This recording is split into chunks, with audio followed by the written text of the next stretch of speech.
Yo mon boug, j'espère que tu vas bien. Comme vous le savez sûrement si vous suivez mes lives, et si c'est pas le cas, je te mets le lien dans la description, t'as intérêt à te pointer.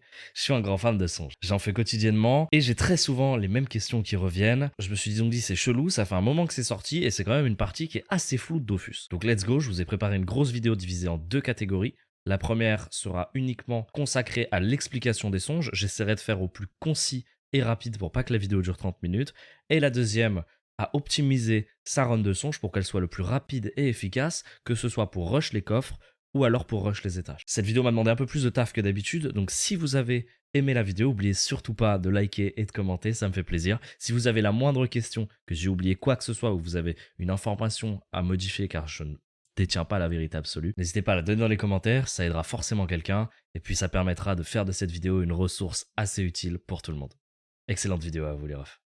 Me sens mal depuis la veille, donc j'appelle baby mama. Je sais pas comment ça se fait, mais je me sens bien dans tes bras. Ok les potes, on commence avec la première partie de cette vidéo, la compréhension des songes. Cette partie de la vidéo est principalement dirigée vers ceux qui n'ont jamais fait de songes, mais peut-être un excellent rappel. Grosso modo, les songes c'est quoi? C'est un donjon qui n'a pas de fin, en tout cas aucune connue à ce jour, dans lequel à chaque salle, appelée étage, vous aurez la possibilité de choisir entre 2 à 6 compositions aléatoires d'ennemis composées de cette façon. Un boss, ainsi que 3 mobs. En fonction de la difficulté de cette dernière, vous obtiendrez une récompense plus ou moins élevée à la fin de la salle, sous forme de coffre, mais on y viendra plus tard. Ok, donc quand on arrive dans les songes, ça peut être assez compliqué de tout comprendre.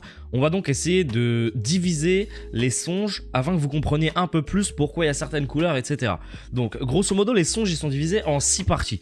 Il y a les étages inférieurs à 100, généralement personne ne les fait parce qu'il n'y a pas de réel intérêt de les faire, ça donne pas de récompense et en plus ça fait pas tant pex que ça pour le temps que tu passes dans la salle.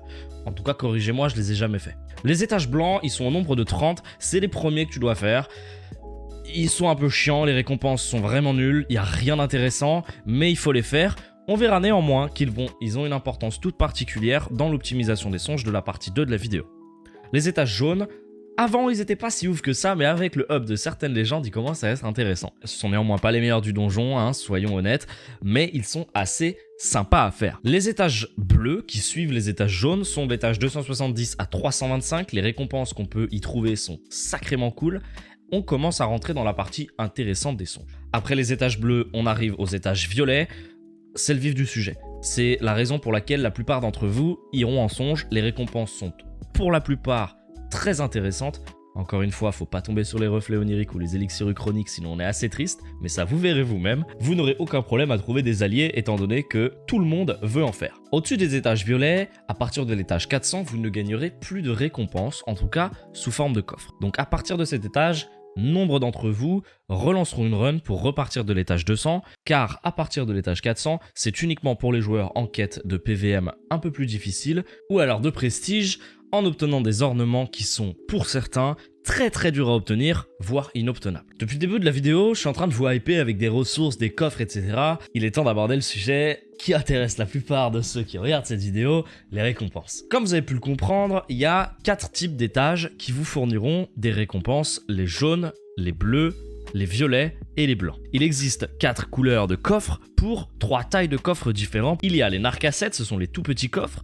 Ils peuvent être obtenus dans les salles sans ornement, on va le voir juste après. Les narcoffrets, ce sont les coffres intermédiaires qui peuvent être obtenus dans les salles avec ornement moyen.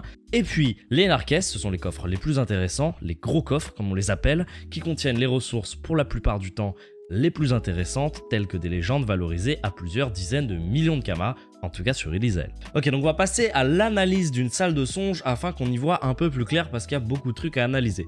À partir de la gauche, comme vous pouvez le voir, on est dans le bazar. Donc le petit chiffre 6235 à côté de la petite spirale jaune, c'est la monnaie des songes. Vous en obtiendrez à chaque salle réussie et vous permettra d'ajouter des bonus ou d'obtenir des boss supplémentaires qui vont nous permettre d'augmenter le score de la salle comme on l'a fait sur cette-ci. Alors, comme vous pouvez le voir, on a Tempête Astrale, Puissance Intermittence, ajout de Le Chouk ou Del Pico. Ce sont des boss qui nous ont permis d'augmenter le score de la salle et d'augmenter par conséquent le coffre que nous allons obtenir par la suite. Ici, on a ajouté le Pico parce que c'est un boss qui n'est pas trop difficile et qui nous a permis, avec Rocabulia, d'obtenir un gros coffre. Comment je le sais? C'est très simple. Juste ici, vous avez un ornement qui, en fonction de sa taille, définira le coffre que vous obtiendrez dans la salle.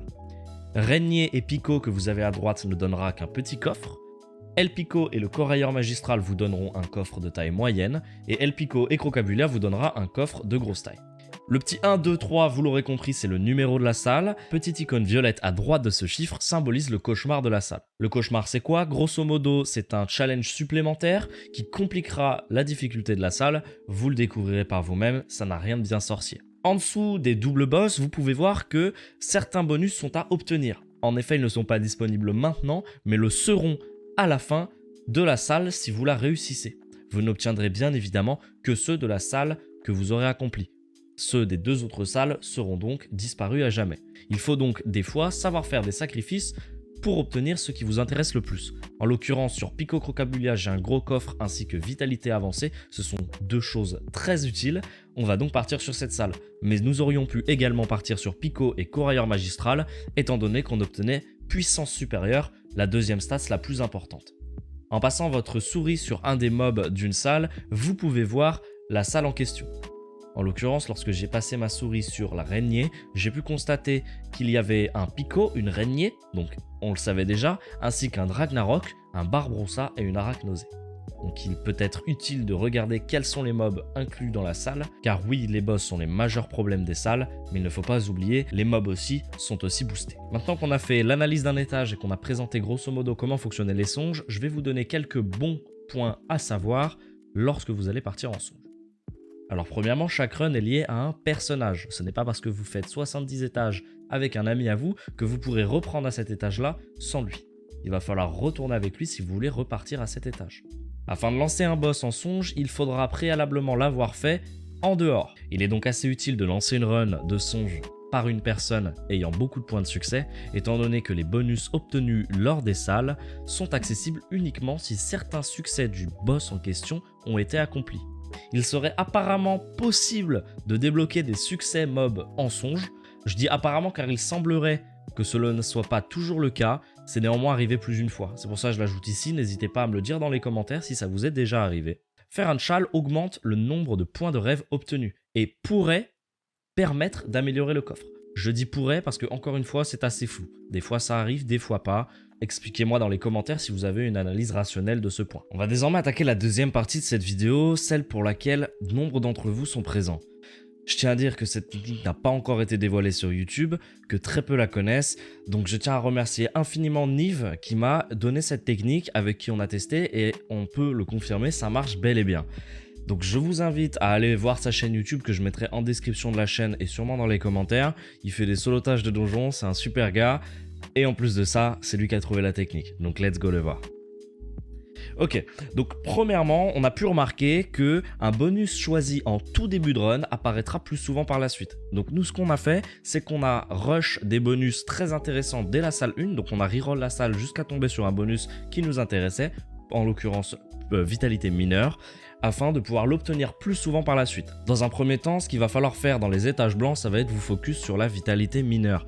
Les autres stats n'ont aucune importance en le début de la run. Néanmoins, dès qu'une puissance intermédiaire va apparaître, il vous faudra instantanément la prendre, contrairement aux puissances mineures qui n'auront que très peu d'intérêt. Les étages blancs serviront à booster les points de rêve. Il vous faudra maximiser les doubles boss ainsi que les challenges. Ça peut sembler contre-intuitif, mais le retour sur investissement que vous allez obtenir arrivé à haut étage en vaut largement le temps.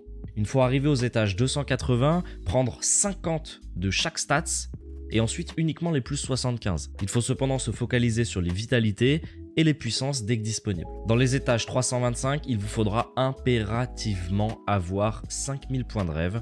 Pourquoi? Afin de vous sortir une situation délicate et de pouvoir payer un modificateur en cas de problème au niveau des boss. Sinon la run est fichue, donc gardez 5000 de côté, vous pouvez me faire confiance. Bon, la technique est bien évidemment malléable, elle n'est pas à suivre à la lettre. Je vous ai donné grosso modo ce que nous on fait à chaque run avec les potes. Je vous laisse observer ce que nous on obtient en début de run, au milieu de la run et généralement en fin de run. Comme vous pouvez le constater, les bonus qu'on a sont assez insane, très peu y arrivent même à haut étage. Je vous conseille d'essayer, revenez me dire dans les commentaires si la technique marche également pour vous, mais j'ai aucun doute que ça va fonctionner. Je vous remercie infiniment d'avoir suivi la vidéo jusque là, j'espère que vous allez tester la technique et vous faire votre propre opinion. Si vous avez la moindre question, n'hésitez vraiment pas à me la poser dans les commentaires, je me ferai un plaisir d'y répondre. Encore mille merci à Nive pour la technique, n'oubliez pas d'aller check sa chaîne YouTube, et puis pour tous ceux qui sont arrivés jusque là, je vous glisse un petit bonus. ressources dans la description. C'est un dossier communautaire qui regroupe tous les mobs qu'on peut ajouter en songe, ainsi qu'une moyenne des points qu'ils vous octroieront.